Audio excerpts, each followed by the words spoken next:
मेरठ में नगर निकाय चुनाव के लिए पार्टी और प्रत्याशियों ने कमर कस दी है। आप पार्टी ने मेरठ से महापौर प्रत्याशी के लिए चौधरी ऋचा सिंह को मैदान में उतारा है। निकाय चुनाव को लेकर अनादि टीवी से खास बातचीत में ऋचा ने कहा कि हमारी पार्टी हाउस टैक्स और वाटर टैक्स माफ के एजेंडे पर चुनाव लड़ रही है। उन्होंने कहा कि मैं नेता नहीं बल्कि सेवक बनकर शहरवासियों की सेवा करना चाहती हूँ। इस दौरान उन्होंने शिक्षा को लेकर भी अपना पक्ष रखा। ऋचा ने कहा कि प्रदेश में शिक्षा का स्तर गिरता जा रहा है, इसलिए चुनाव जीतने के बाद सबसे पहले शहर का विकास करूंगी। करने जा रहे हैं उस शख्सियत से जो एक समाज सेविका के रूप में उभर के सामने आई है। साथ ही साथ अगर बात करें कोरोना काल में भी इन्होंने जरूरतमंद लोगों की बहुत सहायता की। अगर बात करें जाए इमरजेंसी सिलेंडर उनको पहुंचाया गया है, साथ ही साथ मास्क वितरण किया गया। आइए उनसे जानते हैं और उनसे पूछते हैं कि वो महापौर प्रत्याशी हैं, आप पार्टी से, उनके क्या क्या मुद्दे हैं, किस मुद्दों पर वो महापौर प्रत्याशी के रूप में मेरठ से लड़ रही है। मैम, सबसे पहले मैं आपको बहुत बहुत शुभकामनाएं देना चाहता हूँ। दूसरा, आपको इस चुनाव को लेकर क्या क्या मुद्दे रहेंगे?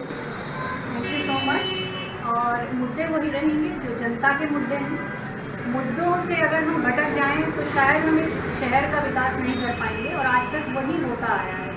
तो सिर्फ और सिर्फ मुद्दों को ही ध्यान में रखा जाए तो ज़्यादा बेहतर है। मुद्दों की कमी नहीं है, लिस्ट अगर हम बनाएंगे तो शायद ख़त्म ना हो, लेकिन हमें प्रायोरिटी पे देखना है। आप जाके देखिए मोहल्लों में सीवर की कितनी प्रॉब्लम है, ड्रेनेज की प्रॉब्लम है, कूड़े के ढेर देख लीजिए, सड़कों के गड्ढे देख लीजिए, स्ट्रीट लाइट्स देख लीजिए, नालों की गंदगी, इतनी बुरा हाल है कि अगर आप साथ में से निकल जाएं तो आपको नाक बंद करनी ही पड़ती है। तो सोचिए जो लोग वहाँ रह रहे हैं, आवासीय कॉलोनी जो है वहाँ पर, उनका कितना बुरा हाल होता होगा। तो इन चीज़ों को अगर हम एक्सेप्ट करें कि हमारे साथ बीत रही है, जो नेतृत्व कर रहा है, अगर वो इसको इस तरीके से ले तो शायद हम कदम उठा पाएं। अगर मैम बात करें एजुकेशन की, ट्रांसपोर्टेशन की, हॉस्पिटल फैसिलिटी की, उस पर आप क्या कहना चाहेंगे? बहुत बुरी स्थिति है। अगर मैं कहूँ, मैंने खुद कोशिश करी। एक रैन बसेरा है जहाँ पर मैं 3 साल से लगभग बच्चों को पढ़ाने जाती हूँ, गरीब बच्चे हैं। मैंने बहुत कोशिश की वहाँ की स्थिति सुधारने की, लेकिन नहीं करवा पाई। साथ ही वहाँ पे एक प्राइमरी स्कूल है, उसकी दशा इतनी खराब है कि बच्चों को बैठने के लिए बेंचेस नहीं है वहाँ पर, बच्चे नीचे बैठते हैं, और वो भी डोनेटेड पंखे लगे हुए हैं वहाँ पर थोड़े से। टीचर्स वहाँ आती नहीं हैं, कोई देखने जाता नहीं है। तो ये स्थिति है हमारे स्कूल्स की। तो जो निगम एसोसिएटेड स्कूल्स हैं उनकी कोशिश की जाएगी, जिस तरीके से माननीय केजरीवाल जी दिल्ली में अपना एक सफलता का मॉडल दिया है, उसी सफलता के मॉडल को रेप्लिकेट किया जाएगा मेरठ में। मोहल्ला क्लिनिक्स देख लीजिए। आज जब मैं राजनीति में नहीं भी आई थी, उससे पहले भी मेरे पास जो फीडबैक आता था, लोग हमेशा मोहल्ला क्लिनिक्स को यही बोलते थे कि एक बहुत अच्छी चीज़ है। तो जब लोग एक्सेप्ट कर रहे हैं, जनता मोहर लगा रही है, तो फिर क्यों नहीं चेंज आ रहा है? मैम, आप एक स्लोगन के साथ उतरी हैं मैदान में, वो स्लोगन क्या है? स्लोगन है हमारा हाउस टैक्स हाफ और वाटर टैक्स माफ। ये एक गरीब की पीड़ा है, और गरीब ही नहीं, हर वर्ग की पीड़ा है अगर देखा जाए तो। क्योंकि और ऐसा ना सोचे कोई भी कि हम कोई चीज़ फ्री में कोई चीज़ नहीं दी जा रही है, जनता का ही पैसा रिटर्न किया जा रहा है, एक सही यूटिलाइजेशन उसका किया जा रहा है। सिर्फ फेरबदल है बातों का, शब्दों का, उन्हीं का पैसा उन्हीं को लौटाया जा रहा है इस तरीके से।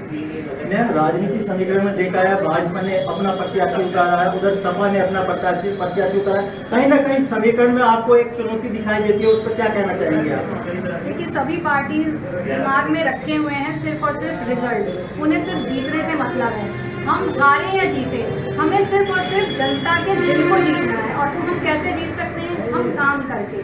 डे 1 से हमारी यही नीति है, इसीलिए हमने बहुत जल्दी अपनी शुरुआत करी। हमने इस चीज़ में टाइम नहीं खोया, पार्टी ने इस चीज़ में टाइम नहीं बिताया कि हम एक प्रत्याशी ऐसा ढूंढें जो बहुत स्ट्रॉन्ग हो। मे बी आप ये मैं साउंड करती होंगी बहुत ही weak candidate in front of all of these, लेकिन अगर बात करें काम की तो I am a very strong candidate in front of them. और अगर आप काम की बात करें, जिस तरीके से इनके पास अथॉरिटीज़ थी, I did not have any authority in my hand yet I did my work. तो मुझे अपने ऊपर कॉन्फिडेंस है। मैं एक पढ़ी लिखी महिला हूँ, समाज में काम कर रही हूँ, लोगों का प्यार मिला, साथ मिला, उसी ने मुझे मोटिवेट किया कि I should have the authority which will make me more responsible towards my city. तो अगर इस शहर को खूबसूरत बनाना है तो मैदान में पढ़े लिखे यूथ को आना पड़ेगा। और अगर आम आदमी पार्टी ये मौका देती है तो मैं आपके सहयोग मुख्यमंत्री आपके सौजन्य से मैं ये बात कहूँगी कि जनता हमें सहयोग करे और फिर देखिए कि इस शहर की तस्वीर कैसे बदलती है। जैसे दिल्ली में बदलाव आया, वही बदलाव यहाँ आया। करने जा रहे हैं उस शख्सियत से जो एक समाज सेविका के रूप में उभर के सामने आई है। साथ ही साथ अगर बात करें कोरोना